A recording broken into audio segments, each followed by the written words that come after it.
শ্রী অরবিন্দ যোগে যাকে মা বলে চিনি, আজ সেই মায়ের 149তম আবির্ভাব দিবস। আর সেই উপলক্ষে শ্রী অরবিন্দ পরিষদ উত্তরপাড়ার ব্যবস্থাপনায় আয়োজিত হয়েছে আজকের এই আলোচনা সভা। শ্রী অরবিন্দের পদস্পর্শধন্য উত্তরপাড়া শহরটি শ্রী অরবিন্দ যোগপথে একটি আলাদা গুরুত্ব রাখে, কারণ উত্তরপাড়াই বিপ্লবী অরবিন্দ ঘোষকে ঋষি অরবিন্দ হতে দেখেছে। আরও সঠিকভাবে বলা যেতেই পারে যে উত্তরপাড়াই শ্রী অরবিন্দ যোগকে জনসমক্ষে আসতে দেখেছে। 1909 সালের 30শে মে যখন শ্রী অরবিন্দ উত্তরপাড়ায় আসেন, তিনি তার বক্তব্যে প্রথমেই বলেছিলেন যে তিনি যা বলতে এসেছেন তা তিনি এখানে আর বলবেন না। এখন তিনি বলবেন তার ভেতর থেকে যে সাড়া আসছে। তিনি তার আগের 1 বছর আলিপুর জেলে তার যে অভিজ্ঞতা, তার যে শ্রীকৃষ্ণ দর্শনের অভিজ্ঞতা, তা প্রথম জনসমক্ষে বলেন এখানেই। ফলে এই শহরটি শ্রী অরবিন্দ পথ তথা আধ্যাত্মিক জগতের ইতিহাসে একটি গুরুত্বপূর্ণ জায়গা রাখে। আর এই শহরেই আজকে মায়ের জন্মদিনের অনুষ্ঠানে আমরা মিলিত হয়েছি। শ্রীমা প্রসঙ্গে বলার জন্য আমি একটা বিষয় নির্ধারণ করেছি, তা হচ্ছে শ্রী অরবিন্দ যোগে মা। আর শ্রী অরবিন্দ যোগে মাকে নিয়ে কিছু বলতে গেলে আমাদের প্রথমেই আশ্রয় করতে হবে শ্রী অরবিন্দেরই একটি গ্রন্থের, যাকে এই পথের বর্তিকা বলা হয়, তা হলো মা গ্রন্থ। ক্ষুদ্র আয়তন এই গ্রন্থটির 6টি অধ্যায়। তার প্রথম ও ষষ্ঠ অধ্যায়টি মৌলিক, বাকি 4টে চিঠি। ষষ্ঠ অধ্যায় শ্রী অরবিন্দ আমাদের সামনে জগৎ মাতাকে দেখিয়েছেন, কিন্তু তার আগের 5টি অধ্যায় তিনি আমাদের প্রস্তুত করে নিতে চেয়েছেন মাকে দেখার জন্য। প্রথম অধ্যায় তিনি বলেছেন এ যুগের মহান দুরূহ লক্ষ্যের কথা। আর কি সেই লক্ষ্য? সেই লক্ষ্য মাকে পাওয়া। কিন্তু সেই পাওয়া হতে হবে সামগ্রিক। সত্তার কোনো অংশ পেল, বাকিটা পেল না, তা নয়। কারণ এ পথের লক্ষ্য আমাদের পরিবর্তন নয়, এ পথের লক্ষ্য রূপান্তর বা ট্রান্সফরমেশন। আর সেই রূপান্তরের জন্য দরকার 2টি শক্তি। প্রথমটি স্থির এবং অটুট আস্পৃহা, যা আমাদের ভিতর থেকে আসবে। আর দ্বিতীয়টি মায়ের করুণা। এরপরে মা গ্রন্থের 2য় অধ্যায় শ্রী অরবিন্দ ত্রিধা সাধনার কথা বললেন: অ্যাসপিরেশন, রিজেকশন, সারেন্ডার। আস্পৃহা, পরিবর্জন এবং সমর্পণ। খুব সংক্ষেপে যদি শ্রী অরবিন্দ যোগকে ওই 3টে শব্দের মধ্যে বলা হয়, তাহলে আমরা প্রত্যেকে ওই 3টে শব্দই ব্যবহার করব এবং তা যথাযথও হবে। এরপর 3য় অধ্যায় তিনি বললেন, যদি এ পথে কেউ এগোতে চায় তাহলে তার সামনে নানা রকম বাধা আসবে, কিন্তু সে বাধাগুলো একটাও বাইরে থেকে না। প্রতিটি বাধা আসবে আমাদেরই ভেতরের কামনা, বাসনা, অহং, নিম্ন প্রকৃতিগুলি সামনে নানা রকম রূপ ধারণ করে দাঁড়াবে। তারা কখনো লোভ দেখাবে, কখনো ভয় দেখাবে। এসব আমরা নিজেদের জীবন দিয়েই দেখতে পারি। কিন্তু সেই বাধা কাটানোর জন্য প্রয়োজন একটা নিরাপত্তা। আর কি সেই নিরাপত্তা? তা হলো মায়ের করুণা। শ্রী অরবিন্দের কথায়, its touch can turn difficulties into opportunities, failure into success, and weaknesses into unfailing strength. যারা খুব সামান্য হলেও মায়ের যোগাযোগ পেয়েছি, তারা এই 3টে লাইন জীবনের কোনো না কোনো সময় একটু হলেও উপলব্ধি করেছি, যে এ বস্তুর স্পর্শে সংকট সুযোগে পরিণত হয়, ব্যর্থতা সার্থকতায় এবং দুর্বলতা অমুক সামর্থ্যে পরিবর্তিত হয়। এরপর 4র্থ অধ্যায়, সেখানে চিরাচরিত আধ্যাত্মিক ধারণার বাইরে একটি কথা শ্রী অরবিন্দ আমাদের সামনে বললেন। অর্থ এক বিশ্বজনীন শক্তির স্থূল চিহ্ন, বাহ্য জীবনের পরিপূর্ণতার জন্য যা অপরিহার্য, কিন্তু তা এখন অসুরের অধিকারী। তাকে পুনরুদ্ধার করতে হবে এবং ব্যবহার করতে হবে আমাদের ভগবানের কাজে। পঞ্চম অধ্যায় শ্রী অরবিন্দ বললেন, এ যুগে যদি কেউ সত্য কর্মী হতে চায় তাহলে তাকে সকল কাজ করতে হবে কামনা, বাসনা, অহং, নিজের প্রাপ্তি এসবকে দূরে রেখে। কাজের মধ্যে না থাকবে কোনো পুরস্কারের লোভ, না থাকবে কোনো তিরস্কারের ভয়। সেই কাজ আমাদের দৈনন্দিন দিনের প্রতিটি কাজ সেই মানসিকতা নিয়ে করতে হবে যে প্রতিটি কাজ আমরা মায়ের জন্য করছি। আমাদের হয়ে উঠতে হবে মায়ের শক্তিশালী যন্ত্র। আর এইভাবে 5টি অধ্যায় শ্রী অরবিন্দ আমাদের প্রস্তুত করে নিলেন যে আমরা মাকে যাতে বুঝতে পারি। আর 6ষ্ঠ অধ্যায় তিনি আমাদের দেখালেন জগৎ মাতাকে, তার বিভিন্ন সত্তাকে, তার বিভিন্ন শক্তিকে। কিন্তু শ্রী অরবিন্দ এও জানতেন যে শুধুমাত্র তার লেখনী দ্বারা আমাদের সন্দেহতীত দুর্বল মনে আমরা মাকে বুঝতে, তার ব্যাপ্তি, তার শক্তি বুঝতে পারবো না, অনুভব করতে পারবো না। তাই তিনি আমাদের সামনে জগৎ মাতাকে নিয়ে এলেন। আর সেই জগৎ মাতাই শ্রীমা, যার আজকে আবির্ভাব দিবস। শ্রী অরবিন্দকে 3বার প্রশ্ন করা হয়েছিল যে মা গ্রন্থে তিনি যে জগৎমাতার কথা বলেছেন, যে বিশ্বাতীত এবং বিশ্বগত, যে স্বয়ং আদ্যাশক্তি, সেই কি আমাদের শ্রীমা? আর তার উত্তরে 3বারই শ্রী অরবিন্দ বলেছিলেন হ্যাঁ। শ্রীমার সঙ্গে শ্রী অরবিন্দের প্রথম সাক্ষাৎ 29শে মার্চ 1914। মা তার আগের জীবন, মানে তার শৈশবের জীবন বা কৈশোরের জীবন নিয়ে বিশেষ আলোচনা পছন্দ করতেন না। তিনি 21শে ফেব্রুয়ারি 1968 সালে এই প্রসঙ্গে বলেছিলেন, the reminiscences will be short. I came to India to meet Shri Aurobindo. আমি ভারতে এসেছি শ্রী অরবিন্দের সঙ্গে সাক্ষাতের জন্য। I remained in India to live with Shri Aurobindo. আমি ভারতে রয়ে গেছি শ্রী অরবিন্দের সঙ্গে কাজ করার জন্য। When he left his body, যখন তিনি এ শরীর ত্যাগ করলেন, I continue to live here in order to do his work. আমি ভারতে রয়ে গেলাম তার কাজকে এগিয়ে নিয়ে যাওয়ার জন্য। আর এখানে আরও একটি কথা অবশ্যই লক্ষণীয়, when he left his body, যখন তিনি এই শরীর ত্যাগ করলেন, অর্থাৎ শ্রী অরবিন্দ, মা কেউই কিন্তু এখান থেকে চলে যাননি, তারা শরীর ত্যাগ করেছেন, কিন্তু তাদের উপস্থিতি এখানে আছে। তা পরের আলোচনায় আমরা আরও বুঝতে পারব। এই কথাটির প্রথমে মা একটা কথা বলেছিলেন যে the reminiscences will be short. কিন্তু আমরা যদি মায়ের এই রেমিনিসেন্সেস মানে 1914 আগের জীবন নিয়ে সঠিক আলোচনা না করি, তাহলে শ্রী অরবিন্দ পথে মায়ের ভূমিকা আমাদের কাছে অস্পষ্ট থেকে যাবে।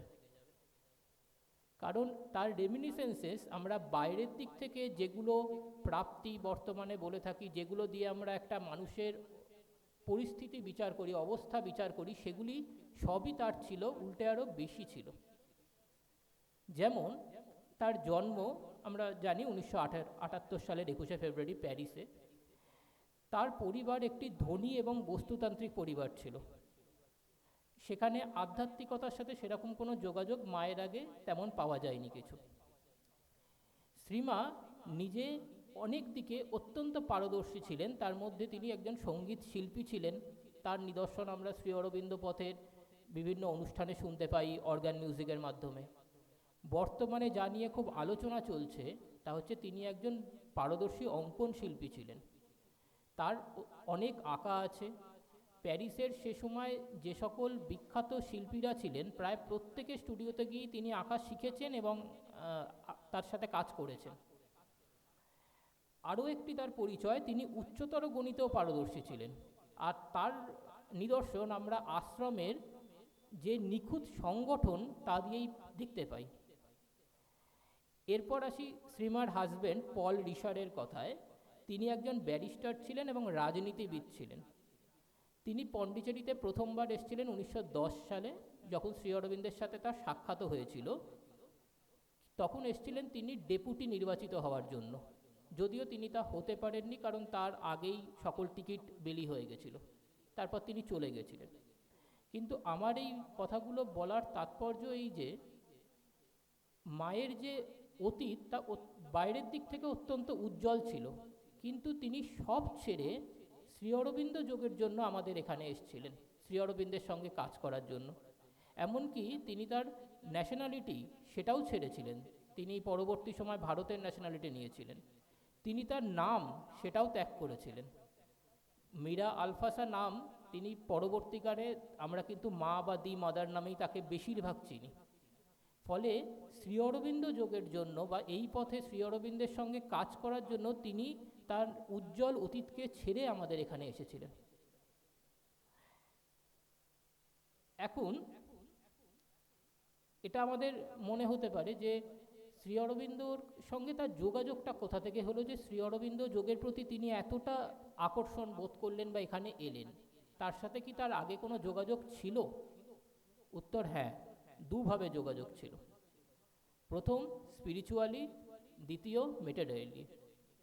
কোনোটাই কিন্তু সরাসরি নয়। স্পিরিচুয়ালি অর্থাৎ মা শৈশবে তার সুষুপ্তি দশায় বেশ কিছু আধ্যাত্মিক গুরুকে দেখতে পেতেন এবং তাদের থেকে শিক্ষা নিতেন। তার মধ্যেই একজনকে তিনি অজান্তেই কৃষ্ণ নাম দিয়েছিলেন, এবং পরবর্তী সময়ে যখন শ্রী অরবিন্দকে তিনি পন্ডিচেরিতে এসে দেখেছিলেন, তখন তিনি চিনতে পেরেছিলেন এই সেই কৃষ্ণ। আর যেটা বললাম মেটেরিয়াল যে তার যোগাযোগ, সেটা হয়েছিল পল রিশারের মাধ্যমে। পল রিশার 1910-এ এলো, আর মা এলো 1914 পল রিশারের সাথে। এই 4 বছর শ্রী অরবিন্দের সঙ্গে মায়ের, শ্রী অরবিন্দের সঙ্গে পল রিশারের চিঠির যোগাযোগ ছিল, আর এই চিঠিগুলো মাও পড়তেন। ফলে স্পিরিচুয়ালি এবং মেটেরিয়ালি দুভাবেই কিন্তু মায়ের সাথে শ্রী অরবিন্দের যোগাযোগ ছিল, এবং এই চিঠিগুলোই শ্রী অরবিন্দ প্রতি মাকে আরও বেশি তার আধ্যাত্মিকতা, তার দর্শনের প্রতি আরও বেশি উদ্গ্রীব করে তুলেছিল। পরবর্তী সময় মতিলাল রায়কে লেখা একটি চিঠিতে শ্রী অরবিন্দ এই কথা সম্মতি দিয়েছিলেন যে তার সাথে এইভাবে দুভাবে শ্রী অরবিন্দর সঙ্গে মায়ের যোগাযোগ ছিল। মা শ্রী অরবিন্দ প্রসঙ্গে একবার বলেছিলেন, without him I exist not, without me he is আনম্যানিফেস্ট।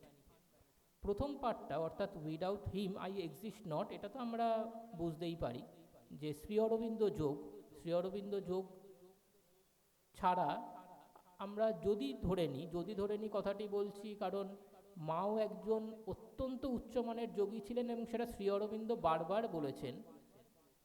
তাও আমি ধরে নিলাম শ্রী অরবিন্দ যোগ ছাড়া, শ্রী অরবিন্দ ছাড়া মায়ের কোনো এক্সিস্টেন্স নেই।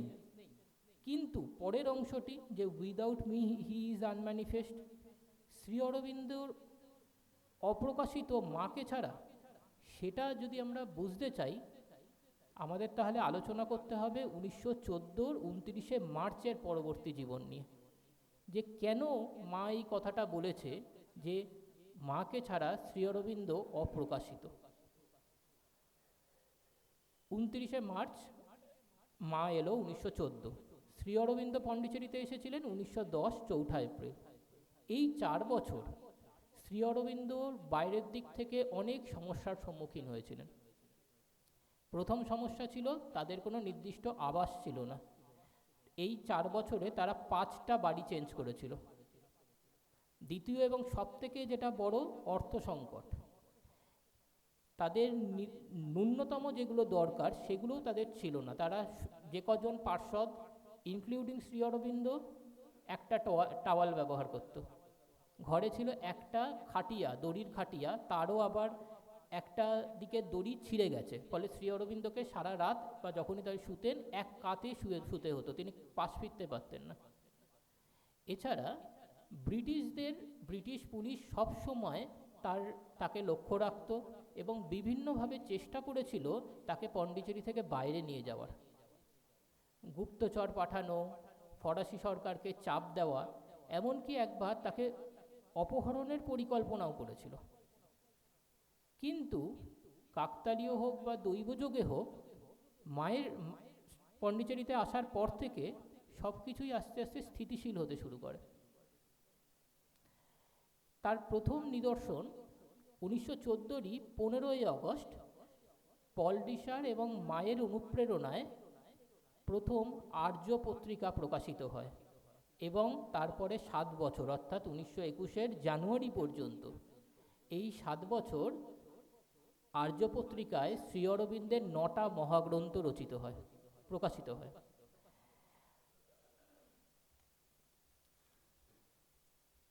মা যদিও এর মাঝে 1915-তে 22শে ফেব্রুয়ারি পণ্ডিচেরি থেকে চলে এসেছিলেন প্রথম বিশ্বযুদ্ধের জন্য। এদিকে আর্য পত্রিকা যেমন প্রকাশিত হচ্ছে তা হয়ে যাচ্ছে আস্তে আস্তে। মা ফিরে এলো 1920-র 24শে এপ্রিল। সেই ফিরে আসাটাও সহজ ছিল না, কারণ ব্রিটিশ সরকার কোনোভাবেই চায়নি যে মা ফিরে আসুক। আর মায়ের কাছে, মা যখন জাপানে ছিলেন এই 4 বছরে, এই 5 বছরের মাঝে, তখন রবীন্দ্রনাথের সাথে তার সাক্ষাৎ হয়েছিল, এবং রবীন্দ্রনাথ চেয়েছিলেন তিনি শান্তিনিকেতনে আসুন। ফলে সেই রাস্তাটা কিন্তু অনেক সহজ ছিল মায়ের কাছে, কারণ রবীন্দ্রনাথ তখন অলরেডি নোবেল জয়ী একজন বিশ্বের সারা জায়গায় নাম করা একজন কবি। কিন্তু মা এলেন পণ্ডিচেরিতে 24শে এপ্রিল 1920। এখান থেকেই মীরা আলফাসা মা হয়ে ওঠা কাহিনী শুরু হলো। কিন্তু সে রাস্তাও সহজ নয়, কারণ যে সকল পার্ষদরা শ্রী অরবিন্দের সঙ্গে এতদিন আছে, তারা যে হঠাৎ করে একজন বিদেশিনীকে এই সাধন কেন্দ্র কথাটি আমি সচেতনভাবেই বলছি, কারণ বাইরের দিক থেকে তখনও তা আশ্রম হয়নি, এই সাধন কেন্দ্রের কর্তৃত্ব নিতে দেবে বা সে পাবে সেটা তারা সহজে মেনে নেবে, সেটা আমাদের স্বাভাবিক বুদ্ধিতেই বলে তা হওয়াটা স্বাভাবিক নয়। কিন্তু মা তার সাবলীল এবং মধুর ব্যবহারে ধীরে ধীরে সকলের মন জয় করে নিল। ক্রমশ তার ব্যবস্থাপনা এবং কর্তৃত্বের ওপর সকলের নির্ভরশীল হয়ে উঠল। মায়ের যে কর্মপদ্ধতি ছিল তা তখন থেকে পরবর্তী সময় দেখা গেছে যে একদমই অন্য রকম। তিনি কাউকে জোর করতেন না, কাউকে আদেশ দিতেন না, তিনি এমনভাবে তাদের সাথে মিশতেন এবং তার ভেতরের যে স্পন্দন তা দিয়েই তারা কাজ করতে বাধ্য হতো। মা এক জায়গায় বলেছিলেন, বশে আনার নৈপুণ্য লাভ করতে হলে কতগুলি স্পন্দনের ওপর ক্রিয়া করতে জানা চাই।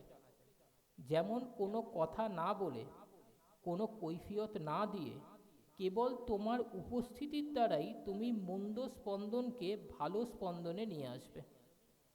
কথা বলে, তর্ক যুক্তি দিয়ে, এমনকি খানিকটা জোর দিয়েও তুমি হয়তো অন্যের ওপর খানিকটা প্রভাব এনে ফেলতে পারো, কিন্তু তার ভিতরকার স্পন্দন ক্রিয়াকে তথাপি তুমি বশে আনবে না। তা করতে হলে তোমাকে তার স্পন্দনের চেয়ে আরও প্রবলতর সত্যের স্পন্দন এনে ফেলতে হবে, তবে তা থামবে। যদি কথা বলে কোনো জিনিস বোঝাবার দরকার হয়, তাহলে জানবে তোমার সে জ্ঞান ও শক্তি এখনও আসেনি। আর মায়ের এই কর্মপদ্ধতি বা সকলকে নিয়ে কাজ করার যে পদ্ধতি, তার ফলে আস্তে আস্তে শ্রী অরবিন্দের যে বাড়ি তা আধ্যাত্মিক কেন্দ্র হয়ে উঠতে শুরু করলো। মা প্রথম যে কাজটি করলো, শ্রী অরবিন্দকে গুরুরূপে স্থান করে দিল। সেটাও কিন্তু কাউকে বলে নয়, কারণ তার আগে অবধি শ্রী অরবিন্দের পার্ষদরা শ্রী অরবিন্দের সঙ্গে বন্ধুর মতো মিশত। কিন্তু মা কি করলো, শ্রী অরবিন্দ যখন বসছেন, মা তার সামনে বা সমকক্ষে না বসে পায়ের নিচে মাটিতে বসত, এবং এই দেখে সবার মধ্যেও সেই পরিবর্তন আস্তে আস্তে আসতে শুরু করলো। তারপর মা সারাদিনের কাজকর্মের জন্য সবার জন্য একটি নির্দিষ্ট সময়সূচি তৈরি করলেন। প্রথম সেই সাধন কেন্দ্র একটি শৃঙ্খলার মধ্যে চলে এলো। এরপর আস্তে আস্তে সব জায়গায় ছড়িয়ে পড়তে শুরু করলো যে পণ্ডিচেরিতে শ্রী অরবিন্দকে ঘিরে একটি আধ্যাত্মিক কেন্দ্র গড়ে উঠছে, যা অন্যরকমভাবে কাজ করে। তার ফলে সাধকের সংখ্যাও বাড়তে শুরু করলো। এরপর 1926 24শে নভেম্বর, সেদিন দুটো ঘটনা ঘটল। প্রথম, শ্রী অরবিন্দের কঠিন সাধনার প্রত্যক্ষ ফলের মহাপ্রকাশ হলো, অর্থাৎ শ্রীকৃষ্ণের আবির্ভাব। আর দ্বিতীয়, শ্রী অরবিন্দ আশ্রম এবং আশ্রমের সকল সাধকদের সাধনার দায়িত্ব মা নিল। ওই দিন থেকেই বা ওই দিনটিকে শ্রী অরবিন্দ আশ্রমের প্রতিষ্ঠা দিবসও বলা হয়। আর এই বছর আমরা সেই 100তম বর্ষে আছি। এবছরের 24শে নভেম্বর শ্রী অরবিন্দ আশ্রমের 100 বছর পূর্ণ হবে। এই দিনের পর থেকে শ্রী অরবিন্দ সম্পূর্ণভাবে অন্তরালে চলে গেল, আর মা সব কিছুর দায়িত্ব নিয়ে নিলেন। সাধকের সংখ্যা ক্রমে আশ্রমে বাড়ল, নতুন নতুন বিভাগ তৈরি হলো। যদিও প্রথমে সব বিভাগই একটা বাড়িতেই ছিল, কিন্তু তারপর বাড়ির সংখ্যাও বাড়তে শুরু করলো। মা শুধু বিভাগ বাড়ালো, বাড়ি বাড়ালো দিয়ে ছেড়ে দিল তা নয়, মা কিন্তু প্রতিটি বিভাগের দিকে দৃষ্টি রাখতেন। তিনি প্রতিটি বিভাগে কোন দিন কতটা কাজ হলো, কতটা কাজ বাকি, সব একটা ডায়েরিতে রাখতেন। তিনি শ্রী অরবিন্দ আশ্রমকে ধীরে ধীরে বর্তমান যে অবস্থায় আমরা দেখি তার দিকে ওই সময় থেকেই ধীরে ধীরে এগিয়ে নিয়ে যেতে শুরু করলেন। কিন্তু তার কাজ এখানে থেমে রইল না, আরও দুটি বড় ঘটনা তিনি ঘটালেন। প্রথম, 1952 6 জানুয়ারি, শ্রী অরবিন্দ যে শিক্ষা যা বর্তমানে সারা পৃথিবীতে মেনে নিচ্ছে, সেই শ্রী অরবিন্দের শিক্ষা লোকের বা মানুষের কাছে পৌঁছে দিতে তিনি Shri Aurobindo centre of education প্রতিষ্ঠা করলেন। প্রথমে সেটা সেন্টার অফ এডুকেশন ছিল না, সেটা ইউনিভার্সিটি সেন্টার নাম ছিল। 1959 সেটা সেন্টার অফ এডুকেশন নাম হয়। আর 1968 সালের 28শে ফেব্রুয়ারি তিনি প্রতিষ্ঠা করলেন অরোভিল। 124টা দেশ এবং ভারতবর্ষের 23টা রাজ্যের একজন যুবক এবং একজন যুবতী তাদের স্থানের একটু একটু করে এক মুঠো করে মাটি এনে অরোভিলে প্রতিষ্ঠা করলো। আর তার সাথে শ্রী অরবিন্দের একটি স্বপ্ন পূর্ণ হলো, বিশ্ব ঐক্যের স্বপ্ন। সেই অরোভিলের কাজ এখনও চলছে, আমরা আশ্রমে যারা যাই দেখি সেটা। ফলে শ্রী অরবিন্দ যোগের বর্তমানে যে ব্যাপ্তি এবং ভবিষ্যতে তার যে প্রভাব সারা বিশ্বে পড়তে চলেছে, এ কথা বললে ভুল বলা হবে না। তার প্রধান উপকার কিন্তু আমাদের মা। খ্যাতনামা বিপ্লবী বারীন্দ্র ঘোষ একবার লিখেছিলেন, পণ্ডিচেরি যোগাশ্রমে মাই হলেন শ্রী অরবিন্দ যোগের জীবন্ত প্রতিমূর্তি। তার সৃজন প্রতিভার স্পর্শে এই আশ্রম এমন বর্তমান আকার নিয়েছে। এত বড় একটা বিরাট সংসার, তার প্রতি অংশে দিনের পর দিন ঘড়ির কাঁটার মতো নীরবে এবং নিঃশব্দে অতি সুশৃঙ্খলে কাজ চালিয়ে যাচ্ছে। কোথাও কোনো বিরোধের নামগন্ধ নেই, এমন আর দ্বিতীয় কোথাও আছে কিনা সন্দেহ। পাশ্চাত্যের গঠনমূলক শক্তির সঙ্গে মিশেছে প্রাচ্যের আত্মনিবেদন, তাই দেখা যায় এই আশ্রমের প্রাণধারার মধ্যে। এবার আমরা যদি একটু দাঁড়িয়ে নিজেদের দিকে দেখি যে এতক্ষণ যে আলোচনা হলো সেখানে কিছুটা মায়ের জীবনী ছিল, আর বাকিটা মাকে কেন আমরা শ্রী অরবিন্দ যোগে অন্যতমা বলবো বা শ্রী অরবিন্দ যোগের মূল পথপ্রদর্শক বলবো, সেটা আমরা তথ্যের মাধ্যমে জানলাম। কিন্তু আজকের দিনে আমরা যারা মা শ্রী অরবিন্দ যোগের প্রতি সামান্য আকর্ষণ বোধ করি, সাধক বা ভক্ত কথাটা আমি ব্যবহার করব না, আমরা যারা এই যোগকে আমাদের ভালো লাগে, তাদের জন্য তাদের ক্ষেত্রে মায়ের ভূমিকা কি সেটা জানাটা আজকের দিনে অনেক বেশি গুরুত্বপূর্ণ।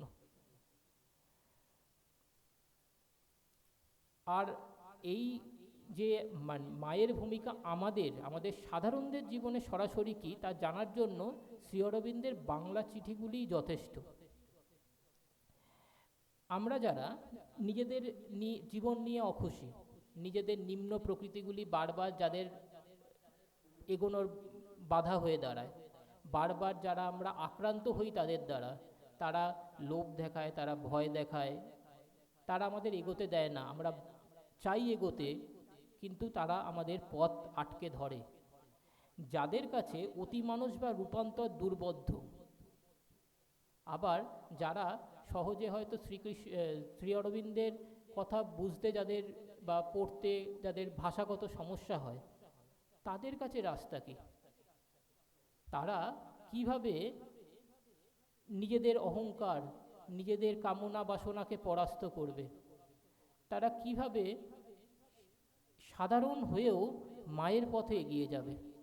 সেখানে রাস্তাও শ্রী অরবিন্দই বললেন।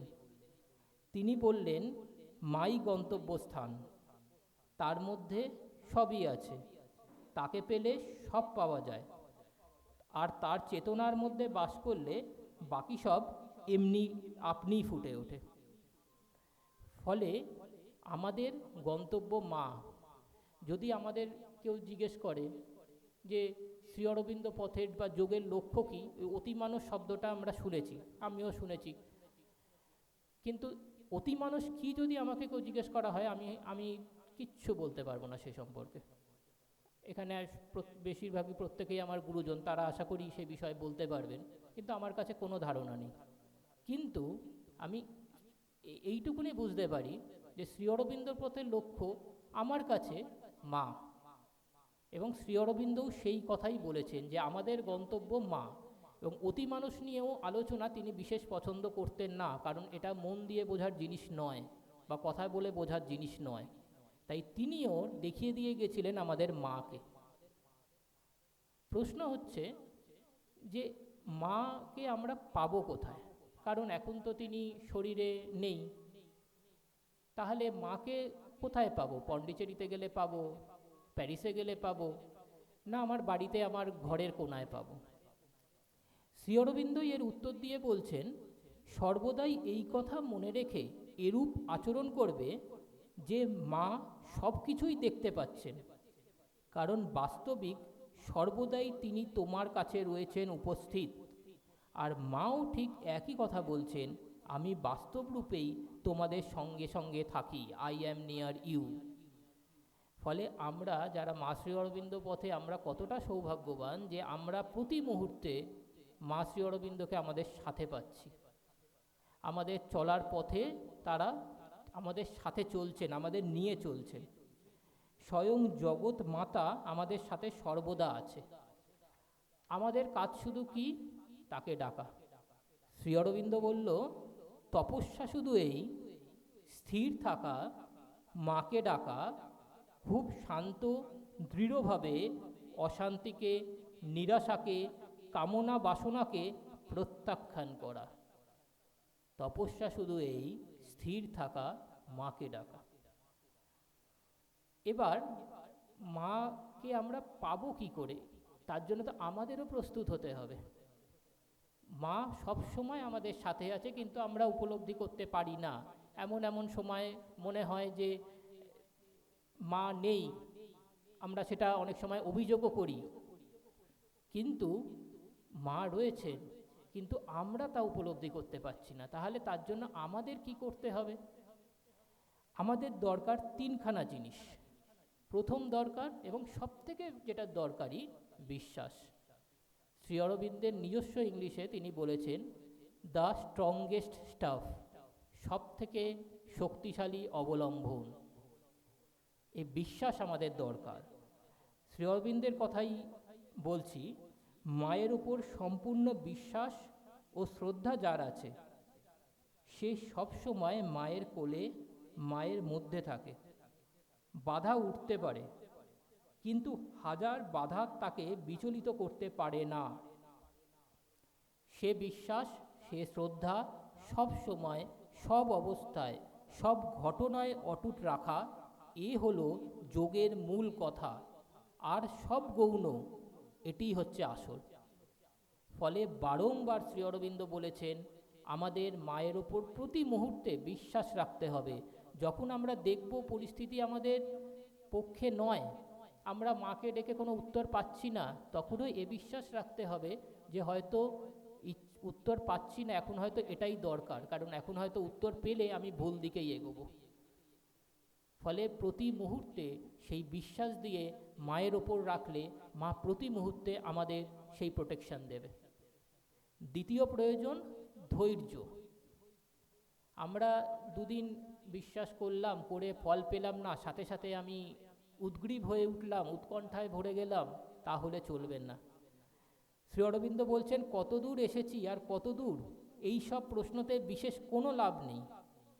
কারণ আমাদের এই প্রকৃতি, আমাদের এই প্রবৃত্তিগুলো আমরা জন্মান্তর ধরে বয়ে বেড়াচ্ছি, এতদিন ধরে আমাদের এই অভ্যাসগুলোকে আমরা নিয়ে চলছি। হঠাৎ করে আজকে বলবো না আমি ছেড়ে দেব, আর ছাড়লেই আমার সামনে সব বাধা সরে যাবে, তা আমরা স্বাভাবিক বুদ্ধিতেই বলি যে এত সহজ তো হওয়ার কথা নয়। তাহলে আমাদের কি করতে হবে? মাকে কাণ্ডারি করে স্রোতে এগিয়ে চলতে হবে। তিনি আমাদের গন্তব্যস্থানে পৌঁছে দেবেন। ফলে আমাদের ধৈর্য রাখতে হবে এবং এগিয়ে যেতে হবে, দাঁড়িয়ে গেলেও চলবে না। আর তৃতীয় প্রয়োজন অবশ্যই সাহস। এ লড়াই কিন্তু মায়ের শক্তিশালী সন্তানদের, যারা ভয় পায় না। শ্রী অরবিন্দের কথাই আবার আসছে, এই চিন্তা ও ভয়ের বদলে নিশ্চয়তা ও শ্রদ্ধা রাখতে হয় যে যখন একবার মায়ের সঙ্গে ভিতরে যোগ হয়েছে, তখন হাজার বাধা হলেও বহিঃপ্রকৃতির কতই না দোষ বা অসম্পূর্ণতা থাকলেও মায়ের জয় আমাদের মধ্যে অবশ্যম্ভাবী, এর অন্যতা হতেও পারে না। কথাটা শ্রী অরবিন্দ কতটা জোর দিচ্ছে যে যদি আমরা বিশ্বাস রাখি, আমরা সাহস রাখি, মায়ের জয় আমাদের মধ্যে অবশ্যম্ভাবী। সুতরাং বিশ্বাস, স্থিরতা বা ধৈর্য এবং সাহস, এই তিনটেই আমাদের এগিয়ে নিয়ে যাবে আমাদের এই জীবনের পথে, মায়ের দিকে।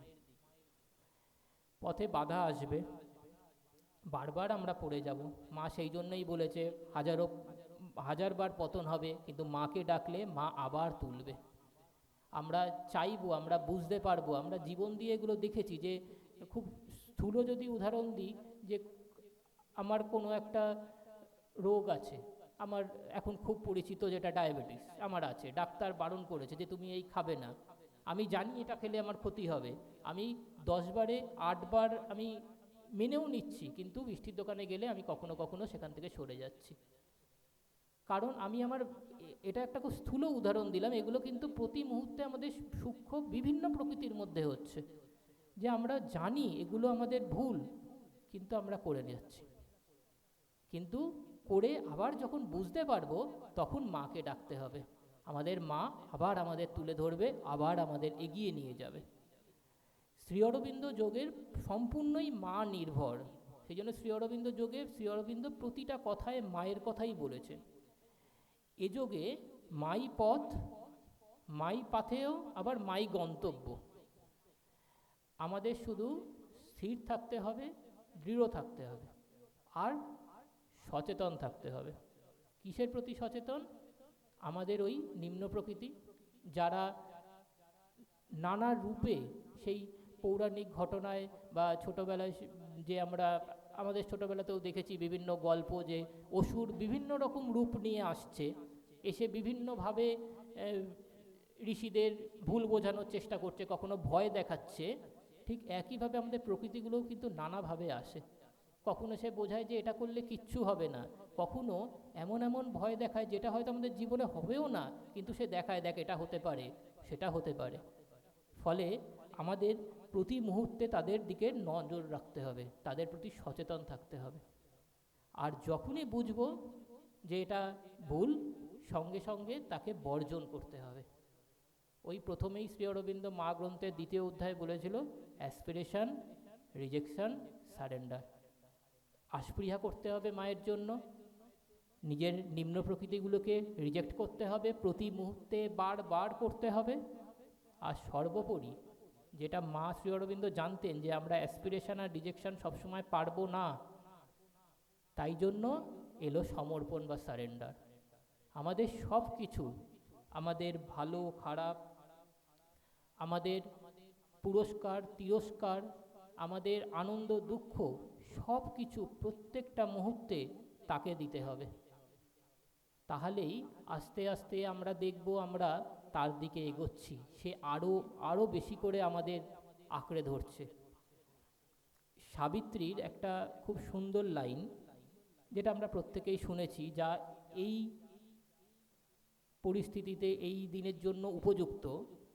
All can be done if the God touch is there. একটু যদি পরিবর্তন করি আমাদের জন্য সেটা আরও বেশি উপযুক্ত হবে। All can be done if the Mother's touch is there. ফলে এই বছরটা একটা শ্রী অরবিন্দ পথে একটি অত্যন্ত বিশেষ দিনে আজকে আমরা বসে আছি, কারণ সামনের বছর আজকের দিন থেকে শ্রীমায়ের জন্মের সার্ধ শতবর্ষ শুরু হবে। তাছাড়াও এবছর 24শে নভেম্বর, যেটা বললাম, শ্রী অরবিন্দ আশ্রমের 100তম বর্ষ। ফলে এই যে দর্শন দিনগুলো আসেই এই কারণে, তার যাতে মায়ের বিশেষ করুণা আমরা পাই, আমাদের ভুলগুলোকে নতুন করে আমরা রেজলিউশন নিই যে আমরা যাতে এগুলোকে, যেগুলো চিনতে পারছি, এগুলোকে যাতে আরও বেশি করে মায়ের কাছে দিয়ে নিজেদের মায়ের দিকে এগিয়ে নিয়ে যেতে পারি। ফলে আমাদের সব সময় মনে রাখতে হবে মা আছেন, শুধু আমাদের থেকে তিনি চাইছেন অ্যাক্টিভ সারেন্ডার, সক্রিয় সমর্পণ। যদি আমরা তা করতে পারি তাহলে মাকে আমরা উপলব্ধি করতে পারবো, তিনি আছেন তো বটে, আমরা তাকে উপলব্ধি করতে পারবো এবং তার দিকে ক্রমশ এগিয়ে যেতে পারবো, যাতে আমাদেরই জীবন আস্তে আস্তে সুন্দর থেকে সুন্দরতর এবং শেষে সুন্দরতম হবে। ধন্যবাদ।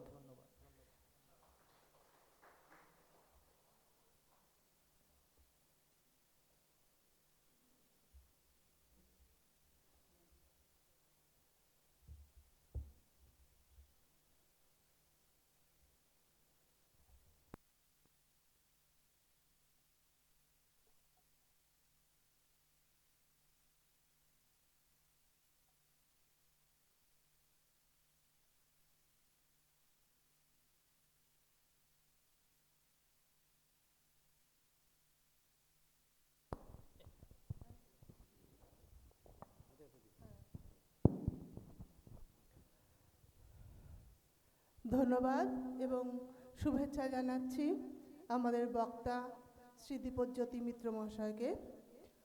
আজকে ওনার এই বক্তৃতার সঙ্গেই আমাদের অনুষ্ঠান শেষ হলো এখানে।